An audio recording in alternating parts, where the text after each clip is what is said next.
I feel like I have yet to do what I'm supposed to do for my region.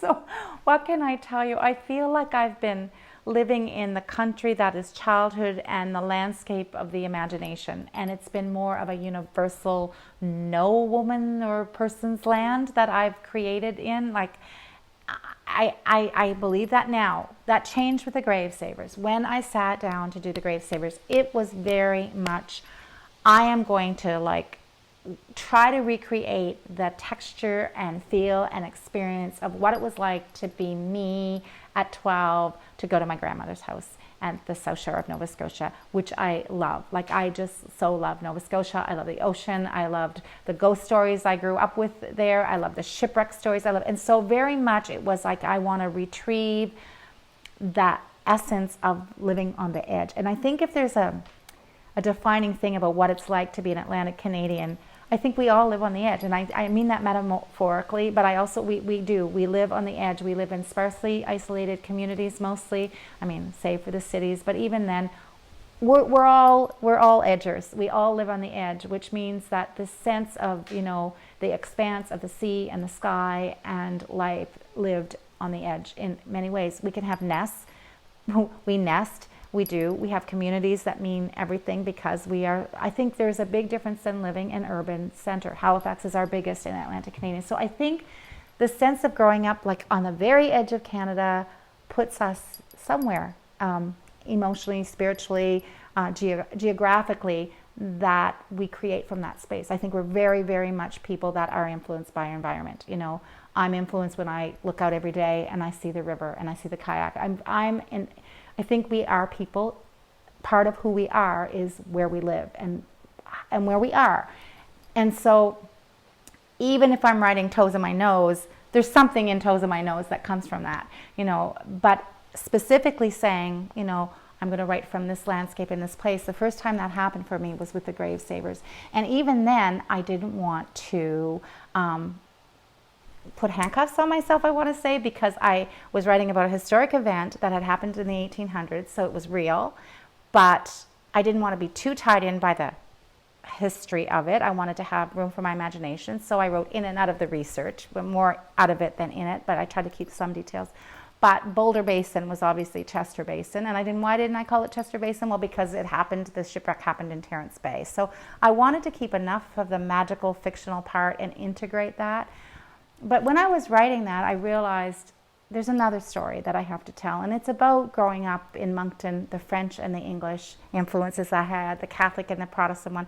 And I've been trying to write that story, Andrea, for the better part of 15 years. And I keep going back to it, and I keep going back to it. I'm going, what's the story? What are you trying to say? Do you have to write autobiography? No, of course not. But that little place, Moncton, New Brunswick, where I grew up from 3 to 13, the Acadian history, my mother was Acadian, who was the ninth of 12 children, lost her French language. We were transplanted to Moncton. I was there when Mary Jones, you know, the book starts with they killed a they killed a pig and left its head on the front doorstep of the mayor's house. Like, that's kind of like the way that story into that. So that is yet to be done. I have yet to explore my history, my space, that I haven't done, and yet I think it's vital.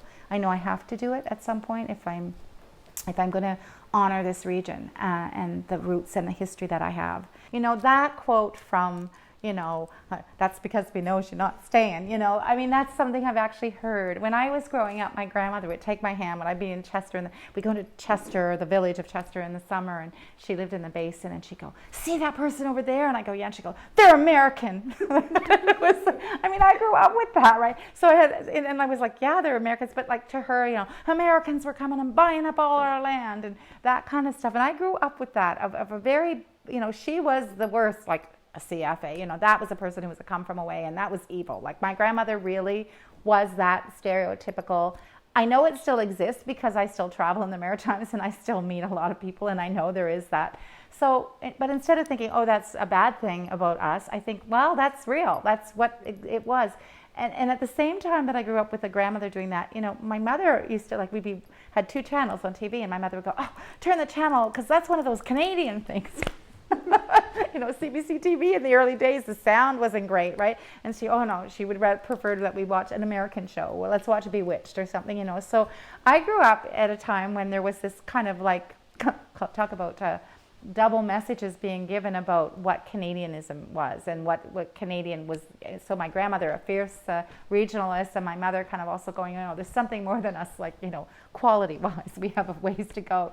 But to me, my region and where I live and I've also gone away from it. I lived in Washington for 8 years. That was when I wrote The Grave Savers. It was like a love letter home. I love everything about who we are and what we do. And we can call it small-mindedness, or you can call it just, a grandmother growing up and seeing her land and surrounding areas be bought off by people who aren't family. That's a very universal thing. It's ours. It's our land, it's our home, it's our, that's anywhere you go, probably people feel that way about what's theirs or what they think is theirs. Even, I'm not judging it. It's just, it's human nature.